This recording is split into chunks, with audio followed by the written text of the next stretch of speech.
This guy can upgrade any of his equipment at a fraction of the usual cost, thanks to an ultra-rare artifact he obtained after clearing 999 floors of the tower. For other players, upgrading is a long and expensive process that slows down their progress. But with this artifact, our guy plans to surpass even his previous record and conquer every floor of the Tower of Gods. Here's how it all began. Stakes are running high in a tournament of a game called Tower of God. Players are going sweaty in try-hard mode and everyone's banking on Subai to win. This dude is out here moving like let me solo her from Elden Ring. He deals the finishing blow and clears the 999th level of the game. The crowd goes wild until suddenly, boom, consciousness shot. Subai dies instantly and travels to a spiritual dimension of the game. When he opens his eyes, he arrives in the classroom of the game, the starting point of all players. Bro beat the game so hard they yeeted his ass right inside it. Subai takes a few glances around him and quickly learns that he's literally a part of the game now. This is the Yan Kingdom. Entering the Tower of God has strict requirements.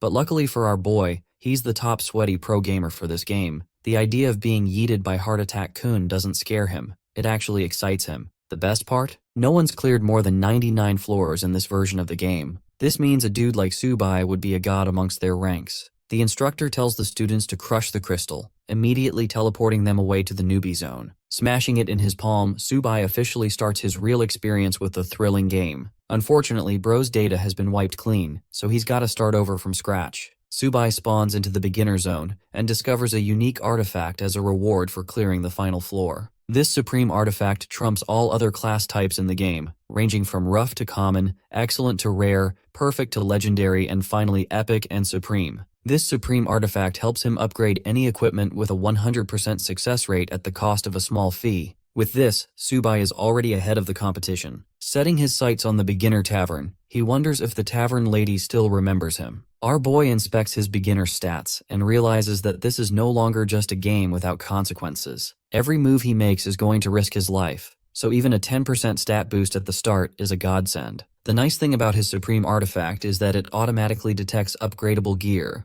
The idea that even a piece of basic shitty equipment can be upgraded surprises our boy. Bro goes all in but suddenly forgets that he's broke as shit and doesn't have coins to make the upgrade. Subai sets his goal to make some bread money, knowing that in this world it is capable of solving every problem. Let's talk about the Tower of God's mechanics. Newbies are granted a 7-day grace period to secure class advancement through 10 floors. Players who fail to achieve an advancement crystal are terminated from the game, leading to the expulsion of countless players. Zooming in at the bar, our boy is currently rizzing up a bad bitch baddie with a proposal. Subai offers her a bunch of rare cocktail recipes, but she doesn't believe him one bit. The tavern lady offers Subai her full attention, even with her stress balls. Our boy tells her to chill out and writes down the recipe. She takes it, promising to beat the shit out of him if this is a trick. I mean, I know a lot of people who would intentionally fuck up the recipe for that deal, but Subai isn't a simp, and in only 5 minutes, his recipe comes to life in the form of a beast blood cocktail. The customers are shocked, demanding a taste of the drink for dozens of coins. However, she roars at them, emphasizing that it's only hers to drink. The baddie drinks to her delight, meanwhile her top fights for its life. By the time she's done chugging it down, the girl is literally horny and wants more recipes. Subai offers her 5 recipes for 20 gold coins, an offer that really pleases her. The deal is secured, securing him enough money to upgrade. The tavern lady is straight up wifey material too,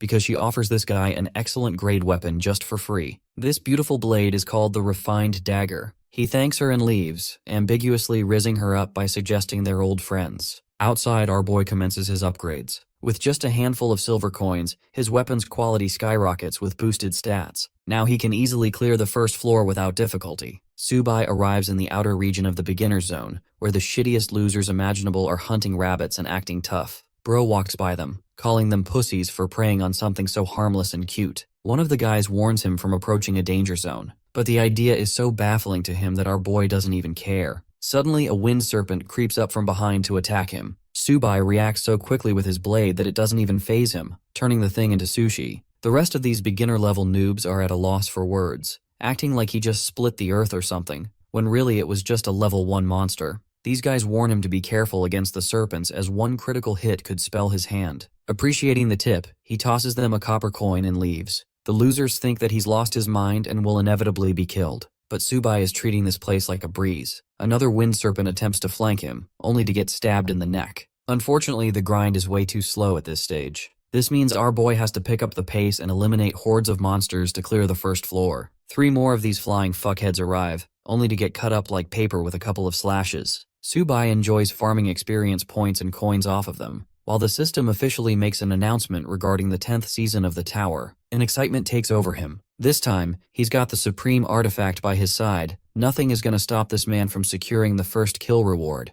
Meanwhile, the loser party is yapping about who gets to be the first person to secure the first kill. Typically, the 3 great families are known for securing the first kill each year. Lin Yuchan, the eldest daughter of her family, is so stacked that her gear costs tens of millions alone. To her, these losers are worthless insects who can only kill rabbits. Not our boy, though. He's chopping up these flying noodles like no tomorrow. At long last, Subai meets his experience requirement for the next level and evolves to level 2. He even got a shitty iron chest for it. Inspecting stats, Subai discovers the system leaderboard. Some of the players are speedrunning level 3 already. He wasted too much time focusing on the supreme artifact, but now his main goal is to steal the lead of the top players. But first, Subai is interested in the chest before him. Popping open the black iron chest, our boy unlocks a basic cloth armor with an additional 30 copper coins. Subai is put under the dilemma of either boosting his premium dagger or upgrading his armor. Knowing that the beginner zone boss isn't going to be hard to beat, he decides to spend the upgrade on his premium dagger. The system requests him to choose the number of upgrades for it. Subai only selects a single upgrade, costing him 50 copper coins.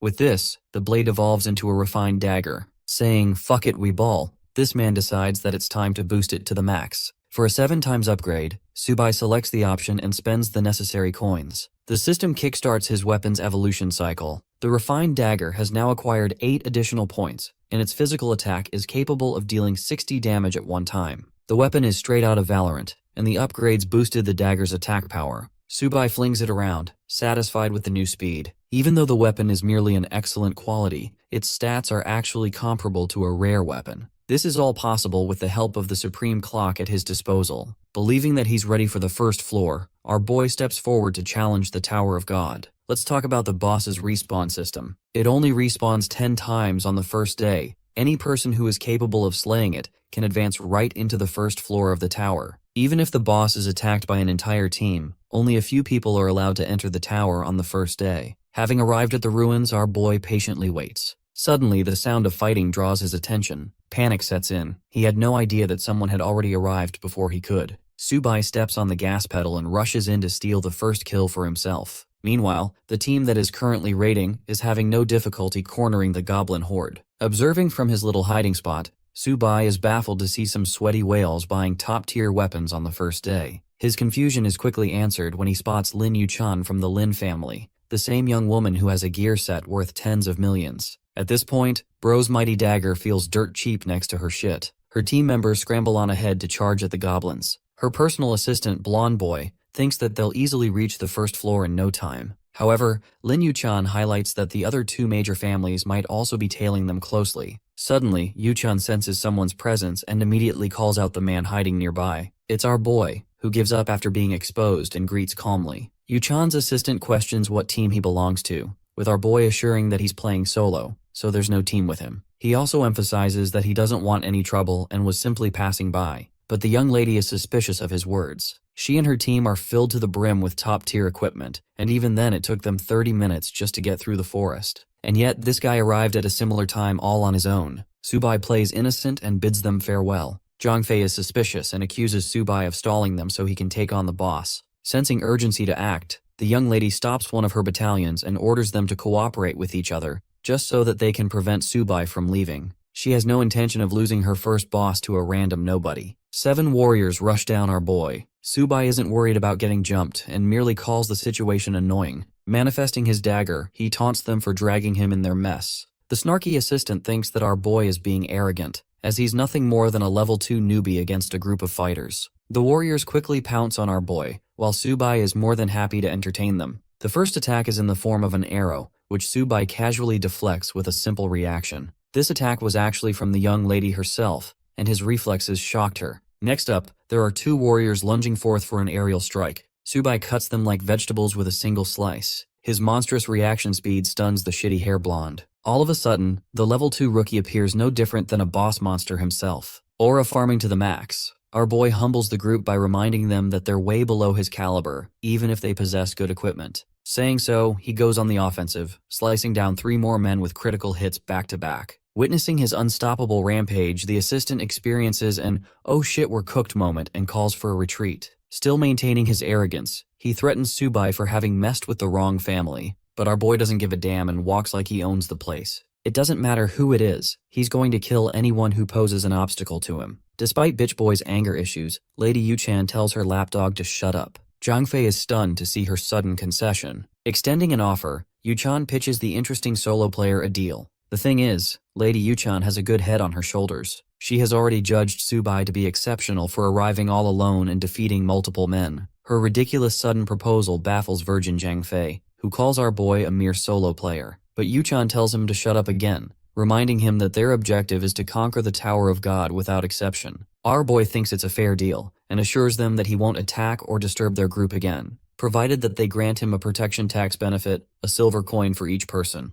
Tsubai thinks that it's a fair price, but Simp Fei is losing his marbles at the young man's audacity. For the 3rd time, the young lady tells her lapdog to shut up. The young lady surrenders 3 coins as a token of friendship. She also wants our boy to add her as a friend. Tsubai is chill with that offer, as long as she can offer another gold coin. This man is out here squeezing the gold out of her. Yuchan casually accepts the offer, while Zhang Fei is twitching like a loser. The baddie makes a second suggestion, recommending that Tsubai and the team hunt the beginner boss together. Her continued interest in the first boss's defeat is clearly evident in Tsubai's observation. Knowing that, he accepts the deal, as long as they can settle on another condition. Yuchan hears him out, as he makes a ridiculous offer again. Our boy wants to take full control of the group as part of their strategy to defeat the boss. Tsubai doesn't give a flying rat's ass. The only way he's gonna let them participate in the kill is if they follow his orders and don't become an obstacle. Despite Yuchan's openness, she's not on par with the deal and refuses to give up leadership. Treating it like no big deal, our boy turns the other direction and is more than happy to leave them behind. Suddenly, Yuchan flips a switch. She literally offers this man 100 gold coins out of the blue just to get him on her side. He declines her insulting offer, knowing he's gonna get way more by killing the boss. Zhang Fei calls him out for acting like a big shot,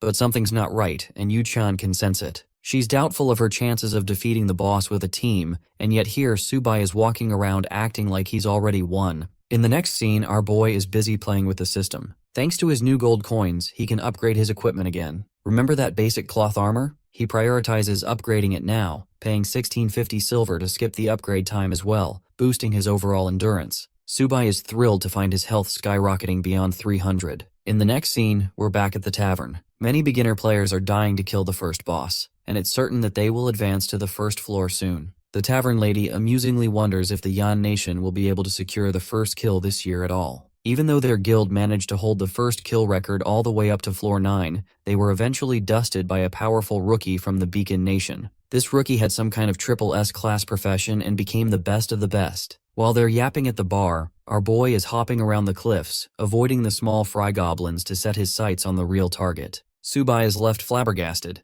There's already a fight going on, which means someone came even faster than him. Analyzing the familiar scent, Tsubai wonders if the energy concealment powder is being used. The powder actually masks the scent of the player from other monsters, but this won't work when it comes to higher level creatures. It bothers him how the wealthy families can easily use this kind of shit to quickly advance ahead. Deep inside the boss's lair, a group of warriors are fighting for their lives against the surrounding goblin horde. If the boss was already fighting a group, then our boy would have had to wait an entire hour before getting his turn. One of the warriors alerts brother Wang, sharing that a complete newbie has arrived out of nowhere. Wang doesn't think it's necessary for them to stop him, deeming him harmless. Then there's Li Yueren of the Li family, also belonging to one of the great families. She thinks the kid is recklessly meddling around. While they're busy insulting our boy, some of the warriors suddenly gasp in horror watching Tsubai approach the boss. The boss in question is a titanic goblin. It was asleep in its slumber until our boy tossed a blade across its chest, awakening it. The intimidating Goblin King gets up from his throne, towering over the newbie who dares to challenge it. Tsubai isn't afraid. He's more than happy to take on the beast.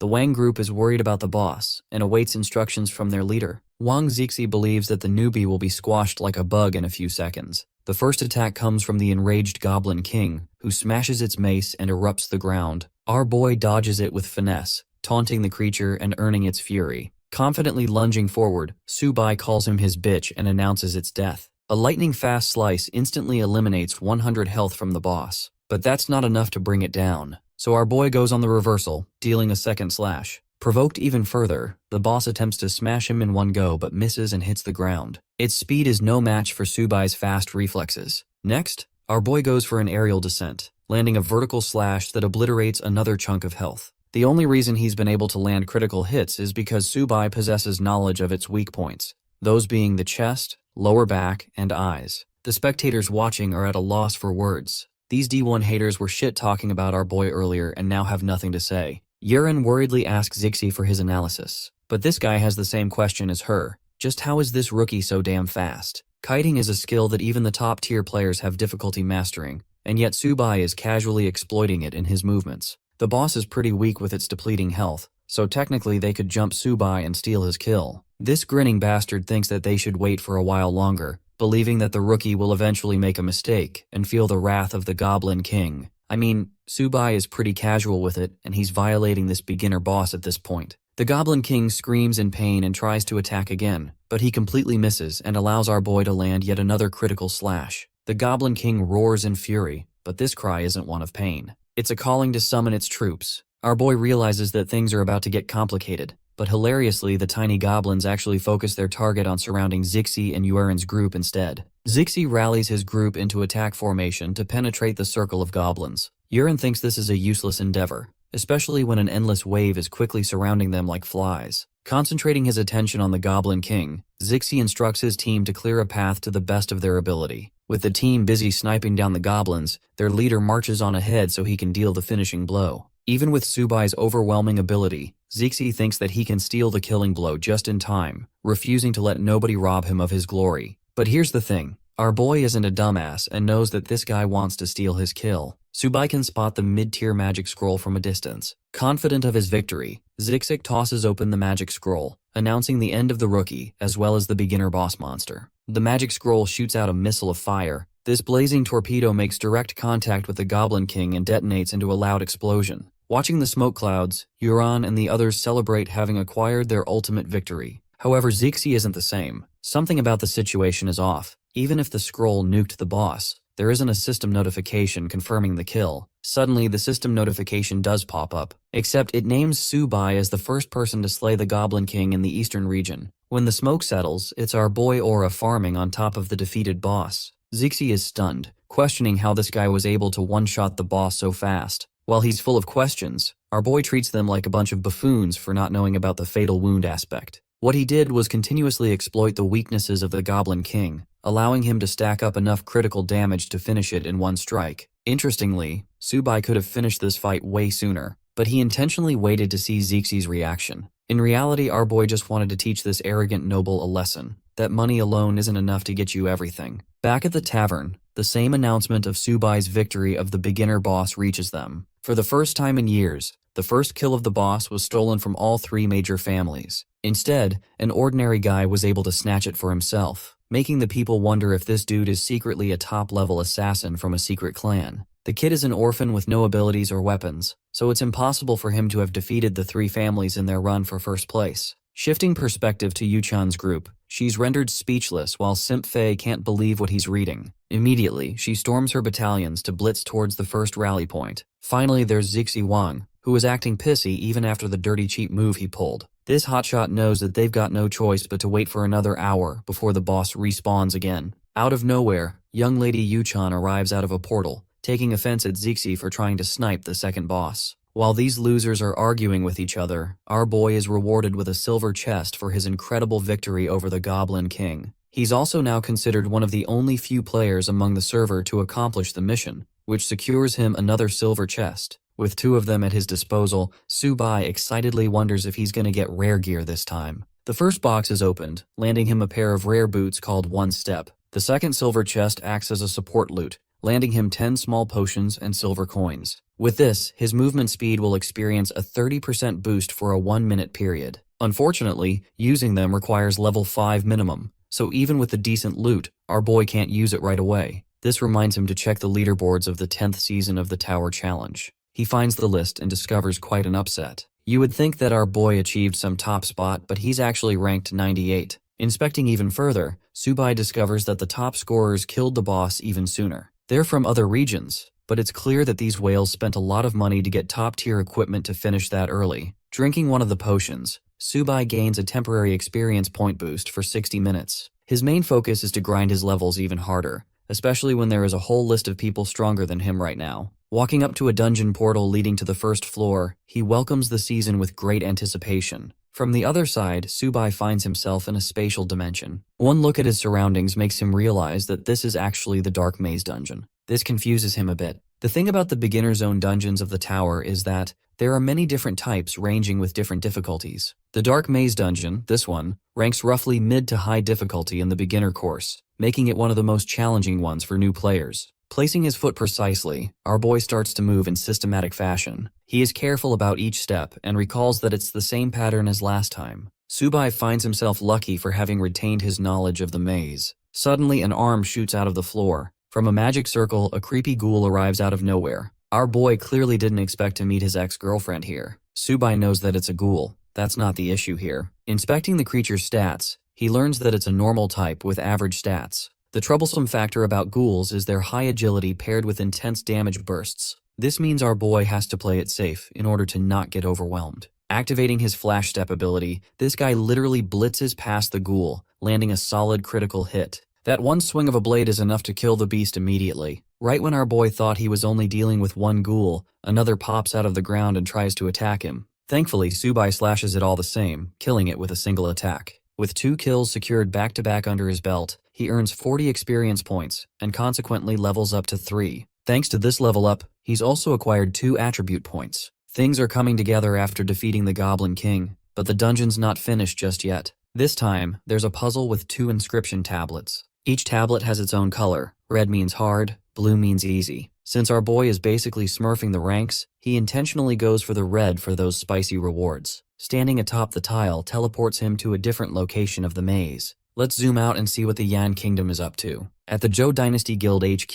the Guildmaster learns about the smooth progress of Junkai. Zhou Wang, the founder and leader, doesn't care about meaningless progress. All he cares about is that they secure the final prize. His assistant thinks both the father and son are similar, and assures the guild leader that young Master Junkai will stand at the top of the rookie ranks this year. But the guild leader snaps, roaring at his assistant. The thing is, every season before this one had its own rookie king. Each of them is a competent warrior who had to struggle to get to where they wanted. It's not just any title that can be assigned to a nepo baby. Zhou Wang is hoping for the best for his son, believing that he will make him proud. Back to our boy, who is currently obliterating a trio of ghouls like butter. 3 more down, he gains experience points and nearly reaches level 4. These monsters are helping him farm points with ease, and his experience potion makes it all worth it too. With all of the ghouls defeated, their corpses vanish from the room. Surprisingly, 5 tiles light up in succession, each boasting a different color. Subai stares at the intriguing gray tablet, which always leads to a hidden room. It's not a bonus he expected, but he welcomes it with open arms. Curious to see what lies at the end of this route, he steps on the gray tablet to reach the hidden room.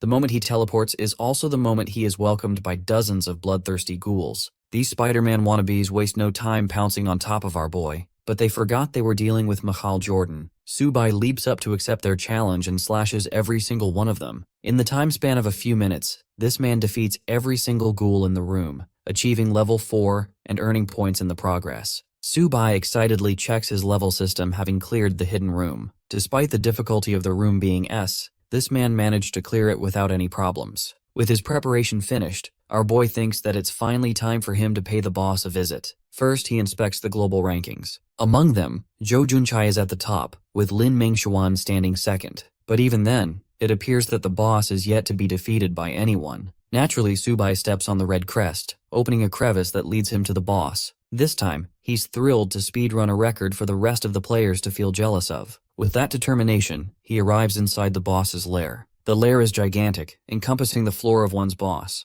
There are gargoyle statues with a gigantic oxman sitting on his throne. The beast exudes a thrilling aura, donning a warrior outfit. Subai doesn't even consider them a nuisance anymore. Rushing in with his refined blade, Subai demolishes the group of ghouls in successive mutilating strikes. The servants are defeated in little to no time, while our boy charges full speed ahead to mess with the boss monster still sitting on his throne. A pair of red demonic eyes glare at him with fury. A Floor 1 boss is acting like the final boss for some reason. This Minotaur is classified as an elite-level threat, with a gargantuan health bar of 55,000 points. It even has 3 different skills to confuse the players. But even against all of that, Subai is chill, and taunts the Minotaur for being just as cocky as he was before. First up, our boy throws his decoy sword to lure the attention of the boss. The Minotaur casually swipes the sword with a flick of its hand. Annoyed, the Colossus grabs its enormous battle axe, channeling streaks of electricity. Prepared, the monster lets out a battle cry that shakes the dungeon room with its ferocity.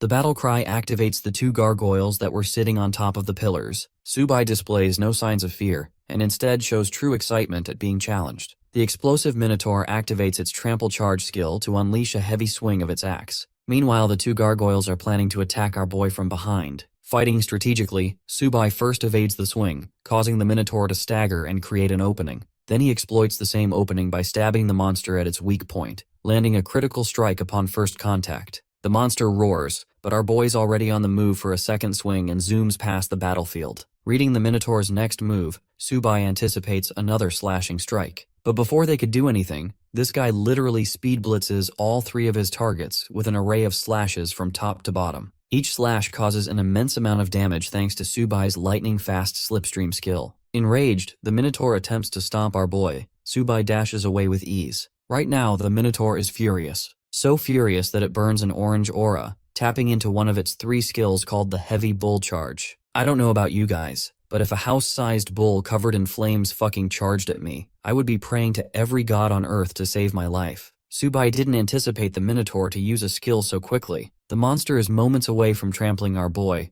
but it's exactly what he wanted to happen in the first place. Subai uses the bull's rage against him, and casually evades the charge just in time, even taunting the Minotaur for missing its target. He traumatizes the boss monster with a stinging slash across its eye. This critical hit is so nasty that it chops off 1,000 points immediately. As for the 2 gargoyles ganging up from behind, Subai experiences no difficulty dealing with them. He simply waves his weapon across the field and cuts through both of them. Thanks to the added points, Subai shoots up to level 5 at last, finally reaching his desired goal. Now he can use the broken skill of his rare footgear. Subai selects it and activates his one-step ability, boosting his speed by 30 seconds. He was already fast, but now he's so unstoppably fast that the Minotaur can't even see him. Streaks of blue cut past the creature's body, slashing all over and rendering him buckets of sharp pain. Enraged and insulted, the Minotaur is forced to enter its berserk state. This maniacal state of the monster is a nightmare to deal for even its own servants, as it crushes the ghouls in anger. Subai mocks the beast even then, calling the fight a mere playground experience for him. His effortless maneuvers overstimulate the Minotaur's body, as it helplessly searches for its target. With the berserk mode fading to 0, the Minotaur angrily dashes ahead to attack. But the moment he decides on a direction, Subai simply teleports behind the boss with his godlike speed, confusing it over and over again. Exploiting an easy opportunity, Subai slashes the Minotaur's chest, landing yet another critical hit. The same towering beast that looked intimidating at the beginning of their battle is now on its knees, losing continuous HP because of rapid bleeding. And now, the boss is just an easy target to kill. With the monster immobilized, Subai plunges his blade into its thick skin, forcing out more blood. This last hit just now extinguishes 3,000 points of health. In the end, the monster no longer has the health to continue the fight, and topples to the ground with a heavy slam. The conclusion of the battle earns Subai an entry ticket to floor 2 of the dungeon. Having defeated the first floor's boss with a perfect battle rating, the system awards him with a whopping 10,000 experience points. The system also honors him with the achievement of becoming the first player to beat the first floor boss. His reward is a golden treasure chest as well as an experience orb among gold coins. His speedrun time is just under an hour, which also breaks the all-time record for clearing in the Tower of God. On the flip side, a certain someone is facing the giant Minotaur with a blazing explosion. This person is none other than Zhou Junkai, who possesses the 10,000 Calamities Annihilation Cannon. This trust fund baby thinks he owns the world because of daddy's money. But right as he's fighting the creature, the system announcement pops up, informing the players about Subai's incredible record of defeating the first floor boss. Junkai's face drops in shock, unable to comprehend how there could be someone even faster than him.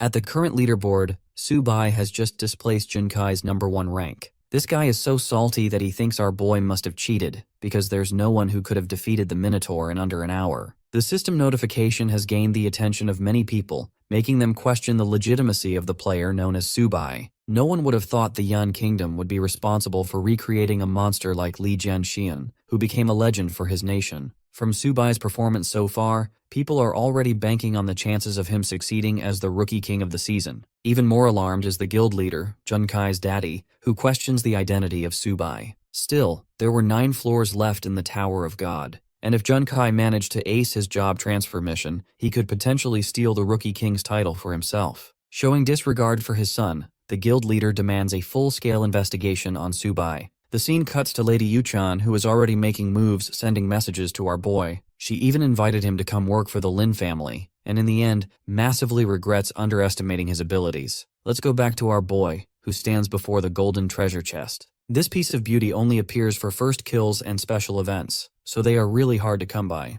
Thanks to his accomplishment, Subai will be the first person to open the golden chest of this Eason, which means he is guaranteed a top-tier piece of equipment. Hovering before his eyes is a gold-plated perfect-grade item. Its name? The Almighty Golden Hoe. Our boy grabs his hoe and secures the bag. He knows that this thing will become a lot more useful in the later stages of the tower. He consumes the orb's benefits, gaining 60,000 points right off the bat. As a result, he shoots up to level 6. Next, he upgrades his footwear equipment, spending 3,000 silver coins to skip the upgrade time duration. Since he's got more than enough money at his disposal, Subai gets the benefit right away. After a while, he's swimming in a high-level upgrade. The system outlines his current profile, his main equipment being the Supreme Artifact, his trusty refined blade, his rare footwear, and finally a common armor. To bump up the difficulty of his speedrun journey, Subai makes a personal goal of clearing the 10 floors within 24 hours. Our next location is the Naka Desert. The system informs our boy of a 1-minute waiting period before the start of the first wave. The countdown begins, while Subai is intrigued by the landscape.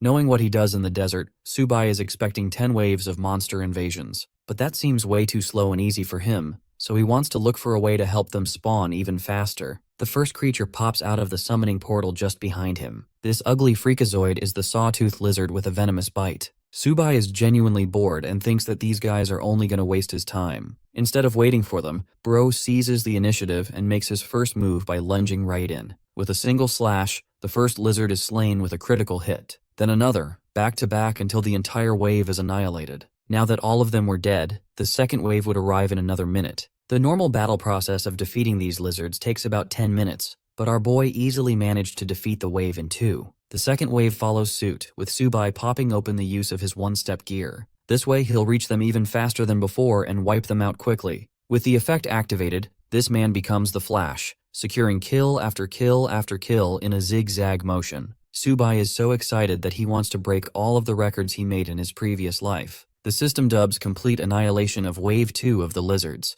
The third wave quickly spawned, only to get killed all the same. The fourth spawned, also dead. This happened until eventually our boy confronted the boss of the second floor. Subai is seconds away from dealing the finishing blow on the werewolf. His final slash nails the last strike, ending the creature's life. With this, floor 2 has been cleared and the entry ticket for the third has been granted. The system awards him with another golden treasure chest for securing the first kill of the boss. His clear time was only 30 minutes too, making it a really fast speedrun. Popping open the chest, our boy discovers the one thing that he desperately needed the most. A perfect grade linked armor, clad in purple and gold. This thing is a beast with a regeneration effect too. Subai is proud of his luck, and heads right into the upgrade settings to boost its stats. He doesn't want to make it completely overpowered, to the point not even he can use it. Spending 1 gold coin, our boy moves forward with the expensive upgrade, feeling satisfied with his premium investment. Subai's level jumps up to 7 after consuming another experience orb. He is now powerful enough to challenge the third floor with the entry ticket. Our boy steps towards the portal after extinguishing 100 gold coins like nothing. His current hurdle is shortage of funds. Inside the silken cavern of the third floor, Subai is confronted by bloodthirsty, creepy crawlies of all kinds. He's a human-sized bug exterminator, so he sweeps right in to kill them all. Currently, Junkai is still busy blasting the Minotaur, until eventually he defeats it and clears the first floor. His clear time is 2 hours and 25 minutes, which is way more than Subai's.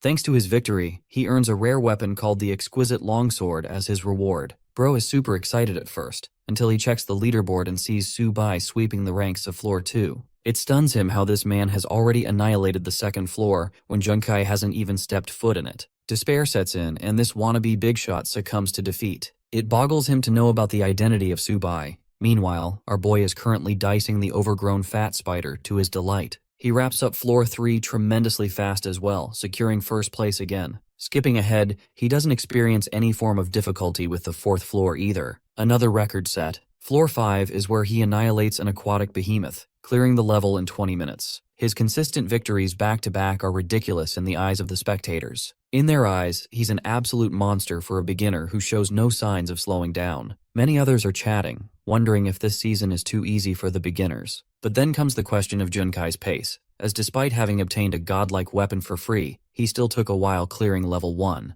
The scene cuts to the strategy meeting room, where the members of the group express their interest in our boy. Pei Ling Sui and Si Nantian find it strange that this mysterious fellow doesn't even have a previous track record or any family connections. They theorize that perhaps Subai stumbled upon some kind of overpowered ability within the tower, but that's extremely rare. Only 10 pieces of epic-grade equipment exist in the Yan Kingdom, so it's not reasonable to think Subai has one. Ling Shui and Nantian are 2 of the most competent fighters the Yan Kingdom has ever known, and even they are dumbfounded by this situation. Their argument is brought to an end by strategy leader Captain Su Kang. This guy doesn't care about the specifics. All he cares about is purchasing Subai's weapons after he returns from the tower. He reasons that they could set a meeting with him to discuss details. Nantian shares his objections, but the captain quickly shuts him up, emphasizing that the rookie squads have always worked this way. They could use Subai for their own benefits. Saying so, the captain dismisses the meeting and leaves. Ling Shui teases Nantian to worry about himself, as he's at the verge of being demoted to the 2nd-tier team.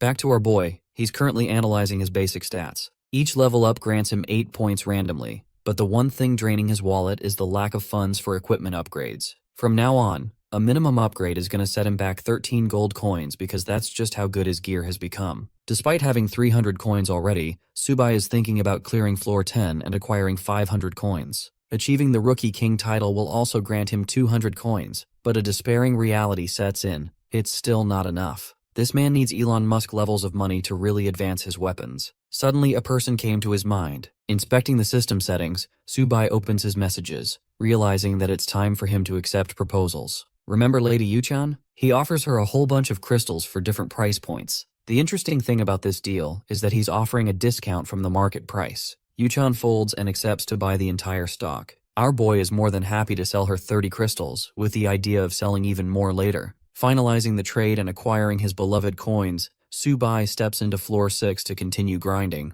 Wild Oasis is one of the more difficult floor levels of the tower. This is the part where things started to take an upward shift. The boss can appear out of anywhere, so you have to look around. Wielding his newest weapon, our boy grabs his trusty crossbow for the job. Except he doesn't have a bundle of arrows. Subai intends to do his best. While he's navigating the area, he is suddenly confronted and surrounded by a group of jaguars. This is the perfect chance for our boy to test his new weapon, so he shoots a whole bunch of arrows. The arrows instantly take down a bunch of the monsters, but there are a few that lunge at Subai from behind. Sensing danger, he flips around and shoots them all the same. With the monsters killed, Subai decides to reuse the arrows from their corpses. The good thing is that they can be used twice, which means he could save them for later floors. When they've expired their use, he's gonna make bank by selling them to Yuchan. Arriving at the stream, Subai remembers that this location is where the boss is known for spawning. Moving against the water, he senses a tingling feeling. This confirms the location of the boss. Like clockwork, Subai senses its arrival and jumps ahead to defeat it. However, he finds a bunch of trident-wielding fishmen instead.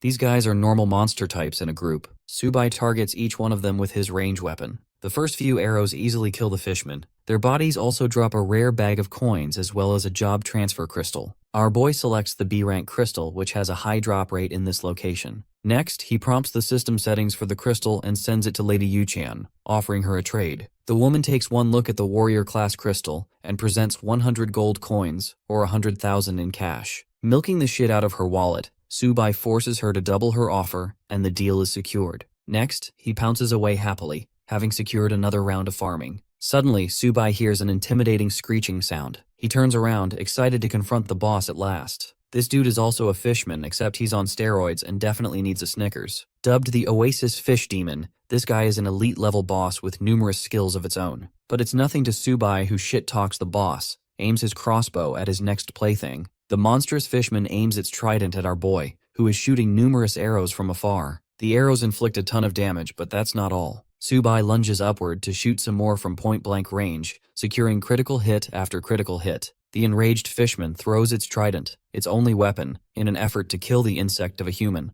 But our boy dodges it with ease and calls it a dumb fish with room temperature IQ. Declaring its death, Subai unleashes 3 headshots back-to-back, abusing the shit out of his aimbot skills. The boss is killed with a heavy splash in the water, while the system congratulates him for attaining another perfect score. This floor took him nearly 2 hours to complete because of its difficulty. However, Subai is still happy for gaining 5 silver chests in return. Reaping his rewards, he pops open the chests, gaining potions, gold coins, and gear. Our boy isn't happy with what he got, as it's mostly low-tier stuff. He likes the Fish Demon Bracer's equipment piece and decides to upgrade it. Subai wears them and likes the attribute buffs, which will boost his overall stats. Setting sights on the 7th floor, he sets a new goal of clearing the 10 floors within 20 hours. Surprisingly, the system makes a sudden announcement out of the blue. A new player, Lin Mengshuan, appears to have emerged with an S-class profession off the bat. People are discussing Mengshuan's origin from the Lin family, the same family that shares connections to Sword Immortal Li,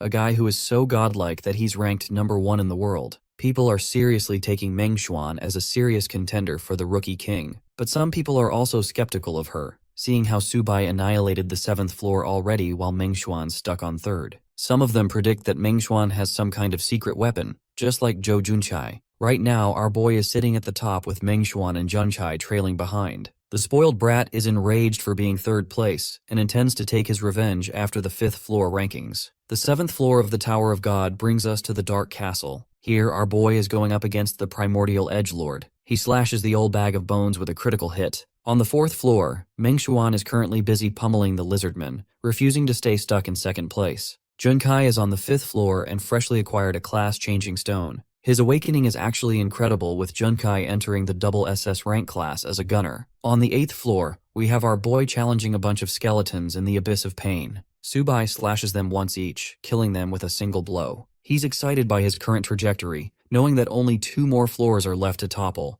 Mengshuan defeated the 6th floor at the same time as Junchai. They're battling for 2nd place, while our boy is on the 9th floor already. This place is disgusting because of its ugly zombies. While he defeats them, Mengshuan secures position at the 7th floor, killing the boss. At long last, Subai has climbed his way to the top on the 10th floor. This one is called Nightmare Platform, housing the eldritch boss monster called Nightmare Heroes. Like always, our boy basically calls him Lil Bro and declares his goal of seizing the Rookie King title. The fight kicks off with Subai lunging for a proper finish, refusing to play around with his opponent. At once, he renders a dozen slashes to cut open the boss. The behemoth responds with its claw, but our boy easily counters it, mocking the monster for being foolish enough to attempt it a 2nd time. The fight comes to an end when the phantasm is severed clean with a final vertical strike. The same nightmare monster that is supposed to be hell to deal with just got humbled. With all 10 floors cleared, the system announces Subai for becoming the first person to clear the 10th floor, earning him the title of Rookie King. This title significantly boosts his experience points passively and adds attribute points, but it will only last for 1 season's duration. The important thing is that he secured a triple S-class crystal. With 5 golden chests held in reserve, our boy is expecting top-tier loot this time. First up is the rare tiger sword, which is kinda mid. Then there's a treasure map, which is great for navigation. An energy shield and a light stone aren't too impressive, but better than average. The best of all among them are the fire dragon gauntlets. Their stats are so good they could be classified as epic gear. Testing out their strength, our boy nukes the field with a punch. Observing his profile, he thinks that he'll become unstoppable if he can simply upgrade the gear with the Supreme Clock. Next, he opens 30 silver chests that he collected during his farming run. This secured him enough money to upgrade all of his weapons and even unlock some new ones. Let's check the reactions of the mob. The spectators of Yan are shocked to witness Subai's successful conquest in 17 hours. He also got a triple S-class crystal, which is the rarest, so rare that the likes of Sword Immortal Li had one and became #1 worldwide. The people of Yan Kingdom are crying happy tears for the success of their nation, while members of the meeting council are monitoring Subai's combat footage. The captain demands to investigate every last piece of information on our boy and emphasizes recruiting him immediately. Ling Sui questions what they should offer him in the first place, prompting the captain to shout at her. His offer is the highest standard squad for Subai to join, the same squad that is on the front lines for all their missions. After all, a talent like Subai could never be placed in second-rate losers. The captain insists that a genius talent like him cannot be left to chance. After acquiring Subai, their squad will shoot up in rankings tremendously. putting their status next to the immortal sword Li. Lingsui promises to complete the mission, knowing that the captain is right. At the beginner's tavern, spectators wonder if Subai has already chosen a class. He has yet to make a transfer, but so far his strength is beyond their imagination. People wonder if he's ever going to come back to his city to celebrate. Speaking of the devil, our boy slams the door open. His bashful entry receives hate from the people, all of which are questioning why this guy is walking with so much confidence, acting like he owns the place. The guy steps up to the tavern lady, who is pretty impressed with his performance. Subai demands a glass of Fallen Star, an exclusive drink and the lady's personal recipe. To the shock of the customers, the lady isn't flipping out on this guy at all. Instead, she enjoys talking to him as if they're friends. The tavern lady knows that he's got a big load of valuable goods and maybe even something else. She charges him the full amount for the drink. Subai delightfully chugs it in, boosting his stats by 1 point each. Next, he requests a private room for his stay upstairs. Before he could enjoy his sweet rest, Lady Yu-chan arrives out of the blue. She's come with her bodyguards to forward her professional relationship with our boy. Subai shows her his sack, of crystals I mean, and receives an enthusiastic reaction. They go upstairs to discuss things privately, where Subai shares the incredible crystals he collected. Their shimmer blinds the Lin family members. Among them there are 5 B-rank crystals and many low-ranking ones. Lastly, our boy even whips out the S-rank crystal to shock everyone. None of the Lin family members expected this, not even Yu-chan, who is probably ready to sell herself just to get her hands on it. This girl is going horny over a crystal, while mustache hair at the back is losing his mind. Yu-chan instantly demands a price for the crystal, setting her sights on the trade. Subai assures her that the rest of the items will be sold at market price. He's looking for 10% in cash and the rest of the amount transferred in gold coins. He also tasks her with a bunch of supplies to purchase, something Yu-chan can easily do with her network.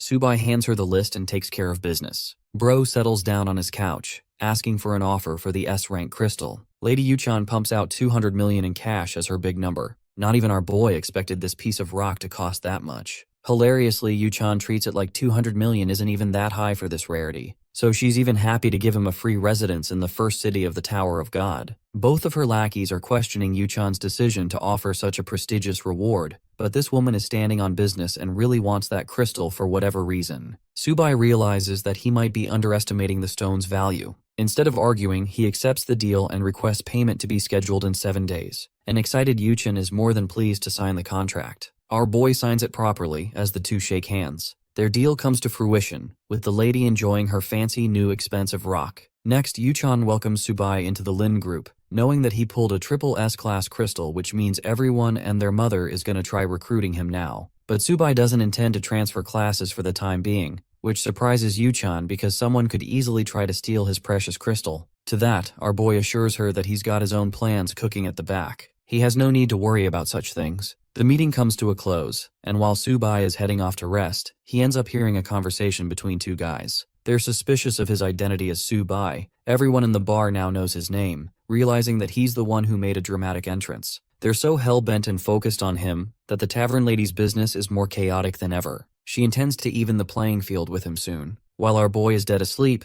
this sneaky devil pops into his room. Yeah, every man's wet dream. Tavern lady sets her sights on her target and kicks him awake. Subai is annoyed by her, while she complains to him about her business failing to function because of his antics. To make up for all the trouble he's caused, our boy offers a bunch of gold coins. Tavern lady is dazed by the sight of them, and immediately switches her attitude. The girl was about to beat his ass and suddenly acts like she can take care of all the problems on her own. Subai reminds her not to kill anyone in her crusade, with her reassuring him that she's not a murderer. Going over an important topic, Subai brings up another affair. The tavern lady is excited, predicting that he's brought her a bunch of rare recipes to sell again. However, what he reveals is actually the triple S grade job change crystal. Yes, the rarest crystal to ever exist. Subai informs her that he's about to initiate the god's trial. It catches her interest, causing her to question how he came to know about it at all. The answer is simple. It's from the information of his previous life, where he'd experienced it more than 100 times already. The tavern lady emphasizes that the only requirement for the trial is the crystal. In that dimension, there won't be any money or equipment. Instead, there will be a hidden class crystal. It's a risky maneuver because if our boy actually ends up taking the trial, the SSS grade crystal will vanish. One shot is all he has, and unfortunately, Subai has failed this opportunity over 100 times in the past. He aims to rectify his mistakes and requests her to arrange the trial. The tavern lady is surprised by his determination and reminds our boy that if he dies, it's on him. Subai isn't worried and remains confident in his chances of survival. The tavern lady grasps the crystal and crushes it in her hand, commencing the start of the trial. After the crystal's destruction, the system alerts the player that there won't be any way to escape the trial after it has begun. A magic circle manifests open, while the tavern lady warns him one last time. Subai calls her an annoying grandma, pissing her off to the point she kicks his ass into the circle to die. Subai falls into the portal, shouting in fear that she used the same stupid move again. Of course, the boss lady has no idea what he's talking about and wonders if they've ever met before. Our boy plops into a literal hellscape dimension. This place is full of fiery lava. At last, Subai has made his descent into the same trial that he lost many times before in his previous life. The skeletal remains lingering in the hellish river are the bodies of the ones who once dared to challenge the trial. The grim reality is that our boy came here with the same goal as these people. He's in real danger here. Checking his system stats, he realizes that everything in his inventory has been sealed. The only thing he's got left is his golden hoe. Equipping it, he prepares himself for what's to come. The system is about to unleash a gigantic wave of cave demons upon him. With a 60-second countdown, an extremely nerfed version of Subai is ready to rumble. This time, his base stats are higher than they were in all his previous attempts, so there's a chance of victory. The countdown reaches 0 as our protagonist reminds himself to be ultra-focused. If he's not channeling the focus of David Goggins, he's gonna be cooked just like the rest. The swarm of cave demons emerges from the portals. They're all comparable to beginner-level bosses with large health pools. Subai knows that he can't wait for them to unleash an attack, so this man goes rushing for a first kill. A headshot on one of the demons wipes out 500 health at once. But this kind of damage is chump change. Subai goes for a double slash, rendering 2,000 damage at once and defeating the first demon. His current score stands at 1 point, but this trial has only just begun. Launching his secondary assault, Subai cuts up the second demon in a myriad of strikes. His back-to-back killing spree has already taken out 3 demons in quick succession. Subai's steel slash technique is making a mess out of the demons with each swing. The sword is even given for the test has skills of its own, and it's thanks to our boy's past experience with the God Trial that he can use their full potential. More of the demons crawled their way to him. In response, this man unleashes a column of 3 fiery strikes, killing 3 demons instantly with critical hits. Subai is really feeling himself and loves the killing spree. Let's zoom out and check things out in town. People in the forums are busy discussing why the mysterious Subai has yet to change his class. No one would have waited this long to transition into a powerful class. News of Lady Yuchan selling some high-quality crystals for auction have also reached their ears. They wonder if Subai ended up selling her all his goods. That's where the tavern lady comes in, beating their asses for disturbing her business. She assures them that Subai's crystal is already broken, which doesn't make any sense because they didn't get a notification of his class change. Tavern MILF assures them that she's the one who crushed the crystal, and she's more than happy to crush their heads too. I mean, I don't think any of us is going to refuse that offer. Back at the strategy group meeting room, the captain receives a sudden report from one of his informants. He can't believe his ears. The crystal has been shattered by Lady Dinah, who physically can't lie as she's an NPC. This spells trouble for this guy's plans. While the chatters are busy shit talking about our boy, the captain is furious and slams the table in his anger. The punk uses this opportunity to berate Subai's caliber and assures their leader that the kid is a dumbass for wasting his crystal. Ling Shui thinks this clown is annoying, while he accuses her of having feelings for the newbie. Their stupid argument is brought to a halt with the captain screaming his frustrations. He doesn't give a damn about them and calls for an immediate protection of the tower, emphasizing that they capture Subai and return with him for a conversation. The blonde punk still doesn't think it's worthwhile to pursue the latest rookie king, especially when his crystal is already done for. The captain calls him a dumbass because it's obvious Subai is hiding some of his real techniques from the world. The captain seems to have full faith in our boy's ability to manifest even more high-grade crystals in the upcoming seasons. Ling Shui praises her leader's ability to think so far ahead, but he ain't no simp and tells her to beat it. Nantian suggests torturing and interrogating Subai properly, but that is too inhumane. The captain highlights the importance of securing Subai's loyalty for his secret techniques, as the future of Yan Kingdom depends on this mission. Back to the trial, our boy is slaughtering the lesser demons of the first stage. With the first wave totally obliterated, the system congratulates him. By the way, that shit took 10 whole hours just to finish wave 1. Subai remembers his dreadful experience in the previous trials. He still has to deal with a damning 9 more floors to go, forcing him to overcome a million freaking monsters to secure top rating. Right now, he's only at 11,000 kills, so this thing is going to take him a serious amount of time. The system welcomes him to the second stage, where all of his basic stats are reset. This time, he'll be dealing with a bunch of stinger demons. Commanding the Restore Status ability, Subai waits for the grace period to end. He needs to act fast to finish the trial in time. In front of him is a man's worst nightmare straight out of Australia, a swarm of gigantic hornets. They're even poisonous, so their passive drains life too. This time our boy is given a lasso iron whip for the stage. He can also switch between different newbie-level weapons to play with different styles. The first stinger demon tries to sting his ass, but our boy channels the power of Zeus and obliterates 20 of them in one go. So far the whip is working in his favor, especially when these stinger demons are known for having really shitty defensive stats. Activating his sweep skill and pairing it with the whip, this man demolishes 50 demons in his second blast. 12 hours of continuous slaughtering later, our boy stands at a score of 255,000. At long last, the stage has been cleared, with Subai brought to complete exhaustion. Here, he switches his weapon to a spear. Killing 250,000 of those things was a pain in the ass just now, but thankfully the new stage transition allows him to reset his health and stamina. For his next wave, Subai will have to deal with a horde of warlock imps. Adapting accordingly, he switches to a long-range fighting style with a bow, the perfect weakness to beat these guys. These imps are basically Batman if he turned into an ugly green midget with zero aura. Subai begins their extermination by launching numerous arrows at once. Most of them land as clear headshots. He smiles confidently in his speed as it is his strongest stat. The imps retaliate by casting range spells of their own. Subai evades these colorful little lasers and successfully makes it out in one piece. And yes, the one piece is real. Around this time, we have Mengshuan, who has freshly defeated the 10th boss of the Tower of God. It took her a total time of 40 hours to clear the whole thing. Despite finishing second, she is not happy, and intends to personally meet Subai someday. Day 6 of the trial breaks news across the kingdom. The rookie class ranking has officially been released with around 100 S-rank players and 21 SS class players. The citizens of Yan Kingdom aren't too thrilled about this announcement. It's similar to the results of last year. However, the performance of Junkai, Weilan, Mengzhuan, and finally Yuchan is notable. The only mystery yet to be solved is the disappearance of Subai. Speaking of him, we get to the old tavern where Lady Yuchan is sipping her tea. Simp Fei questions why she turned down 2 important proposals from the other families all for the sake of a nobody like Subai.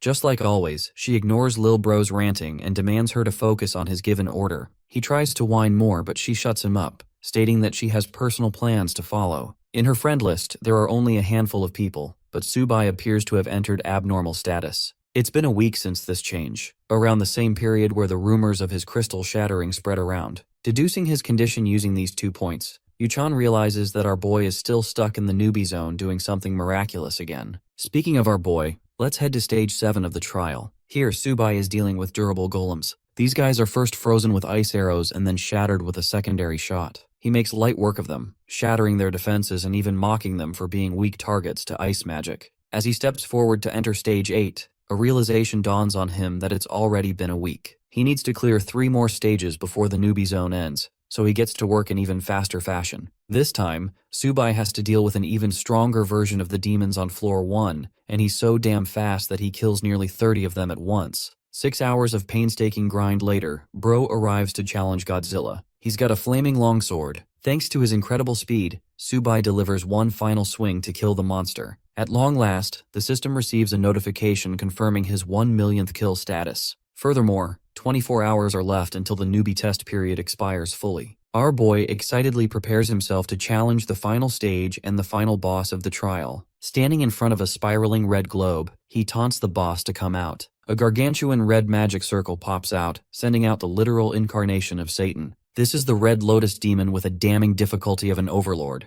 Boasting 1 million health points, this thing is a tough cookie to crack. But this guy cracks all the hoes. I mean all the bosses. The flaming demon curses at the foolish human and attempts to annihilate him with a single attack. Bro dodges a literal nuke and realizes that he gotta be careful around this titanic demon. The fact that this boss has 2,000 defenses alone means that most of Subai's attacks are gonna be useless. Right now, he's forced to be on the defensive, hoping to exploit an opening to make his move. The Red Lotus demon throws dozens of spiraling strikes, each of which is evaded by Subai's excellent footwork and evasive skills. Equipping himself with a hook chain gauntlet, our protagonist awaits his perfect chance. The Red Lotus demon is moments away from summoning a minion from the flames, but Subai is faster and actually uses the hook chain to pull its body, ragdolling it against the boss monster's face. The demon writhes in pain, having suffered damage from one of its own attacks. Meanwhile, our boy is in the mood to avenge all of his fallen comrades who dared to challenge this trial and lost their lives. Manifesting his sword, he swipes a spatial rend that literally chops off the Overlord's right limb. With its attacks now nullified, Subai sweeps in to capitalize on the opportunity. This time, he lunges up top and equips his bow for a ranged strike. These arrows make contact with the Overlord's body, inflicting more damage. Using the same momentum paired with lightning-fast speed,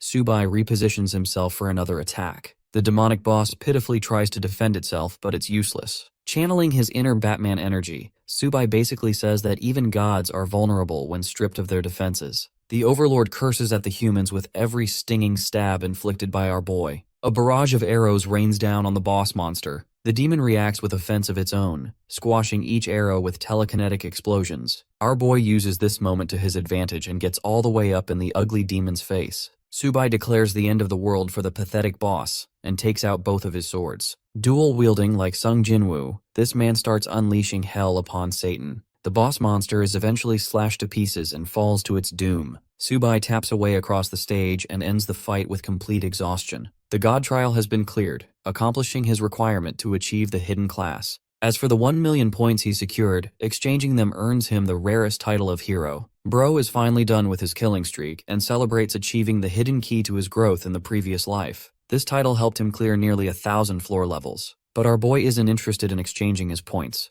Right now, he's most curious to test out the legend of the Golden Hoe. Bro launches his expensive hoe into the lava, hoping to activate its copying ability. After waiting for a while, Subai's face turns to utter shit at the realization that he might have just lost his premium weapon. Not even his points were influenced a single bit. Until suddenly, 2 columns of lava shoot out of the hellish river, revealing 2 different pieces of ultra-rare stones. These stones merge together as one, binding them to our boy's spirit. The crystals shatter upon complete merging, dubbing the player as the only wielder of the dual class. Our boy can now access both his hero and Demon King attributes. Bro literally turns into 2 faces and endures the painful effects of the merging process. Our boy observes his current stats and peeks at his equipment. Everything is looking solid, as he's gained a 5 times multiplier after clearing the trial. It took him more than a week to get through this impossible trial, the same trial that became responsible for ending the lives of those who came before him. Subai bids them farewell and excitedly declares his next goal to slaughter 2 gods at the same time. Yuchan is observing her menu status when suddenly she sees our boy's online status. The ground starts to shake out of nowhere. Following the strange and sudden noise, Tavern Baddie races upstairs to see what's up. Here she finds his dumbass casually aura farming on the couch. The baddie is stunned that this man actually stood on business and cleared the possible trial. Glancing at his dual-wielding class utterly leaves her speechless. It's a concept that isn't even supposed to exist. Our boy is impressed by her sharp observation, but he doesn't really care to explain. He wants to go out for a walk with her, but she rejects his ass. Subai bids her farewell while she supplies him with one final reward. It's a hidden badge of perfect status, allowing a player to conceal their stats and even mask one's appearance. It's just the right thing Subai needed at the time. The baddie is worried about him being outed as a Demon King class specimen, and at his current trajectory, people will treat him like a threat and start hunting him down. Subai shoots her a flying kiss sarcastically and leaves the tavern with a thank you. The MILF is left flustered, kicking the air by his smooth riz. Let's head over to Ream City, which is the first playground for the newbies who clear the newbie zone. This place helps supply them with quests, class skills, and even teleportation portals up to floor 30. Walking around with an immaculate drip, Subai is really feeling himself and thinks he's ready to rumble. He coincidentally runs into Yuchan and her men. Her 2 badonkadonks greet us right through the screen, as Yuchan welcomes his return after a week-long disappearance. A while later, at the Lin family's business quarters, Yuchan is politely treated as a guest. He's dazzled by the family's luxurious spending to own a club like this. Presented with both potions and a box full of gold, Subai finds himself impressed by the young lady's efficiency. She offers him the luxury to inspect each supply and count the coins with ease. She also gestures to both her bodyguards to exit the room for a private conversation between the two. First off, Yuchan curiously asks about his class rating. Our boy counter questions her intention to probe information. His sharp response embarrasses her, forcing her to clarify that she has good intentions. Subai is informed about the latest smear campaigns running against him on the forums. He also learns that Lady Dana ended up sharing the news of crushing his crystal, which is why things escalated. Yuchan is stunned to see this guy confirm all of the rumors without even a hint of anxiety. Forwarding her proposal, she colors him with dozens of praises, hailing him as a generational talent.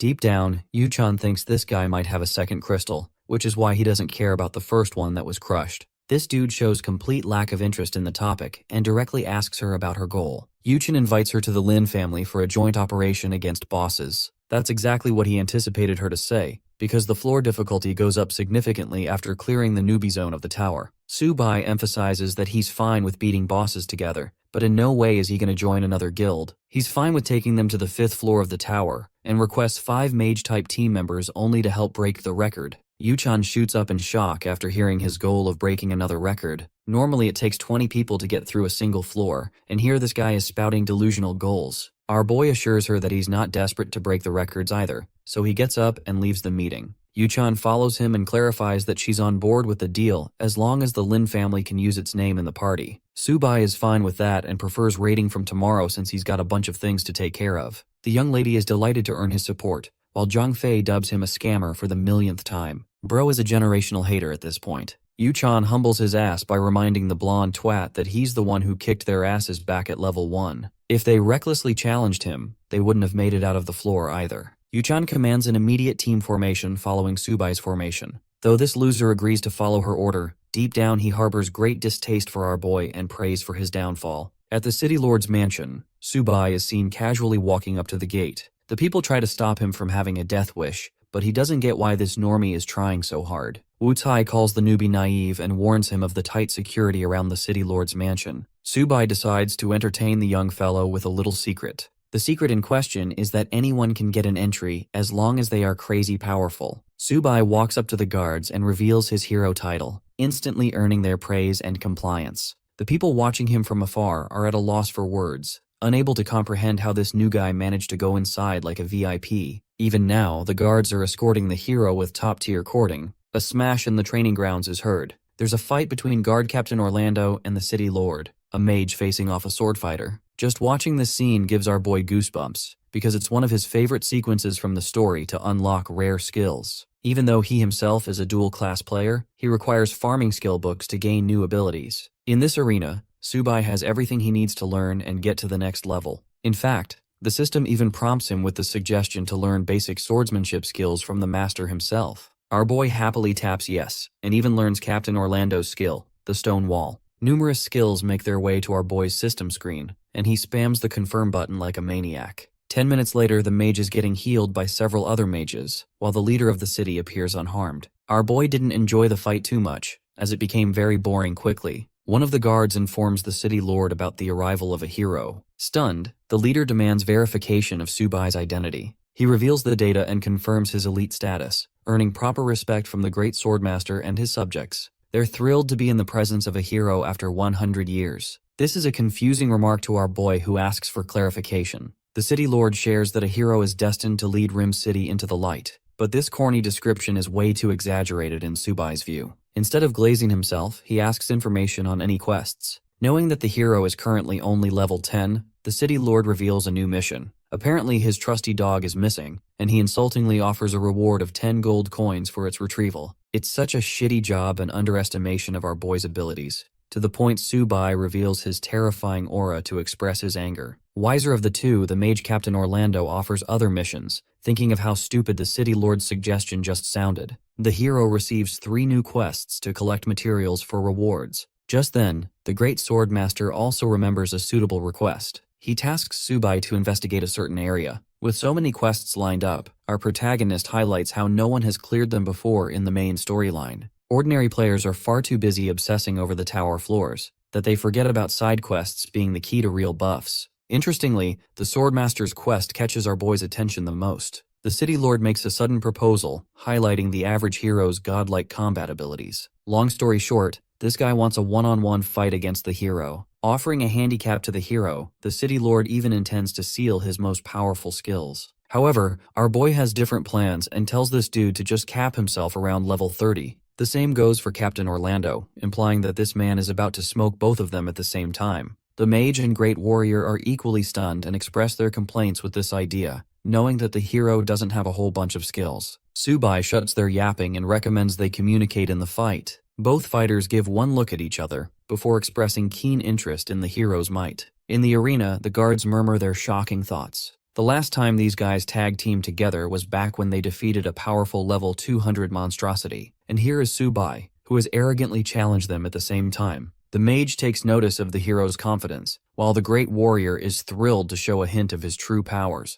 The first assault comes from the sword master, who uses a simple skill aimed at his opponent. The result? No contact, poof, our boy is gone. Appearing like lightning from behind, Subai praises the city lord's precisely timed maneuver. Next up is the mage, who conjures a stone spike basic spell to catch our boy off guard. The very sight of it makes Subai ecstatic, and he shares no intention of dodging it either. Instead, this man literally severs the stone spikes with a myriad of fast strikes. The hero's godlike reflexes astonish the spectators, who didn't expect him to be so strong. But the fight's only just begun, and these two experienced warriors are not finished. This time, they want to hit the hero with a greater surge of strength than before. The mage entraps Subai in a cage of mud, yet another beginner skill. Having immobilized him on the spot, the city lord chimes in with his second stage / ability, unleashing 2 fire wrens. Keeping his cool, the hero casually ducks both of them, taunting the warriors for being way too predictable. His shit-talking knows no end, but the city lord's already pouncing on him for another strike. An amazing upset occurs. Subai vanishes like lightning from his spot and reappears up top, clashing against the great warrior's blade. The city lord chases after his target with an upgraded third stage slash.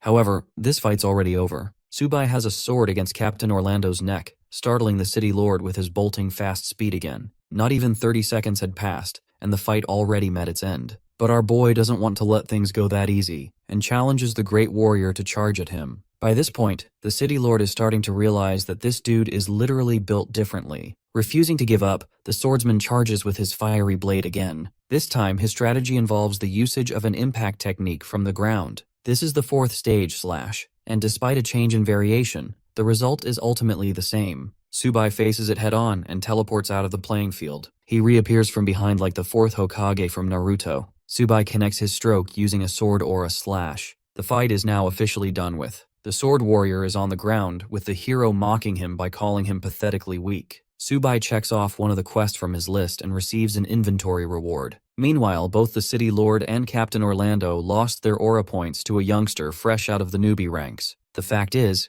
even if they were at level 50, our boy still would have mopped the floor with them. Subai praises their control over their techniques and hopes to spar again soon. Having said so, he leaves to deal with the next set of quests. They escort him on the way, with Subai pouncing away about his business. Meanwhile, the two old friends are now fully confident of the hero's strength, believing that he will save their city. The city of Reem is large, requiring teleportation gates just to navigate. This is why our boy wants to learn skills to help with efficiency with the quests. He's got a whole bunch of them, so he allots them into his inventory. Upper slash and multi-thrust, as well as stone spike are the techniques he now accesses. The system outlines his stats. Thanks to his high level of spirit points, his skills can easily level up, and his gear doesn't lag behind either. Confident in his ability to take on the quest, Subai visits one of the teleportation gates. His next destination is the Land of the Wraiths, where most of the quests are tasked. The guards charge him for 80 copper coins, which is a hefty cost. A vertical portal gate transfers him from one location straight into the Land of Wraiths.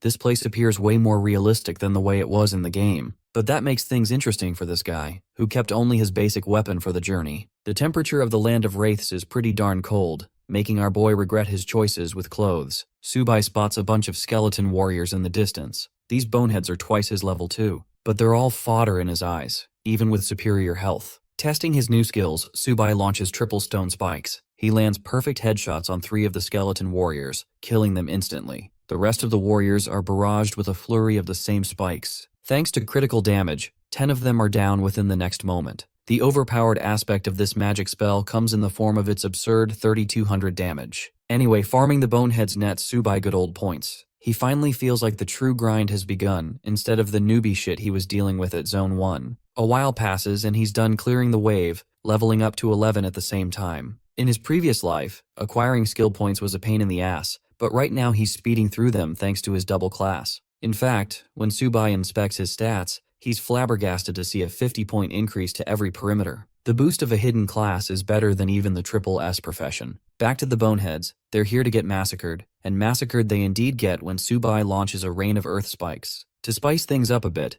this man erects a stone wall to throw them off. He's loving every second of this massacre, berating his prey for being the victim of his job skills. The first quest is completed with the defeat of 1,000 skeleton warriors. Our boy's pretty happy with those results, but still has a long way to go to achieve his goal. The army of boneheads arrives, but this time they've brought an intimidating big guy too. This dude is literally Ghost Rider if he hits the gym and takes a ton of steroids. The Skull of Fire is a common boss in this zone. Subai is happy to challenge it, so he throws in more of his earth spikes. His assault pulverizes the fleet of skeleton warriors, killing hundreds of them at the same time. The boss monster wields a sick-ass bone sword with blue flames, and finally comes out of hiding to challenge the human in a direct fight. Subai mocks him for even thinking it has a chance against a human with infinite mana reserves. The Skull of Fire channels the surrounding mana, sucking the life force out of his warriors just to power his weapon. Think of it like Goku's Spirit Bomb from Dragon Ball, except this is the evil version. The sacrifice skill significantly amps the damage capacity of his sword, creating an ultimate move. Our boy can't even sugarcoat it. He's worried about getting hit with an attack like that. Even one slash is going to send his ass to heaven. Switching strategies, Subai decides to take the offensive maneuver, leaps up top and smashes the creature's armor. With the boss staggering from the damage of his initial blow, Subai then focuses on slicing its legs. With a collective critical damage of 20,000, he deals a finishing blow by deploying the heavy barrage of stone spikes.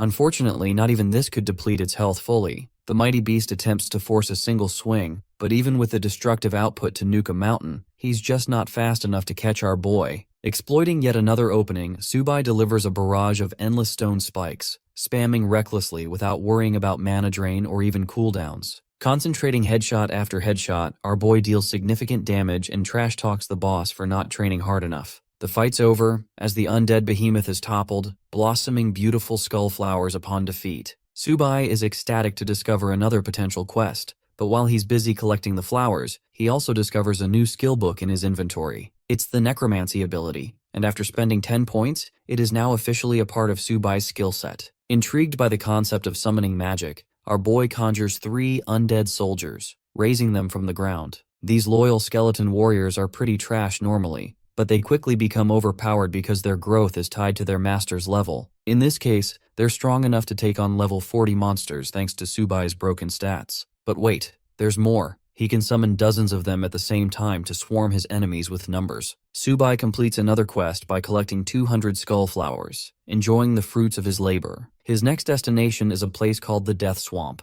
It's a completely new section of the map, but it doesn't intimidate our boy at all. In fact, he thinks the spiky little lizards glaring at him are cute. Fighting numbers with numbers of his own, Subai unleashes the wrath of his undead soldiers to do the killing for him. These boneheads are remarkably useful and make light work of the lizards. With the horned lizard swarm defeated, our boy is confronted by the sudden awakening of a colossal monster. This boss's defense stats are no joke, but luckily Subai's summoning skill has also advanced a bit. Our boy is distracted by a silhouette in the distance and decides to head first into exploring the area.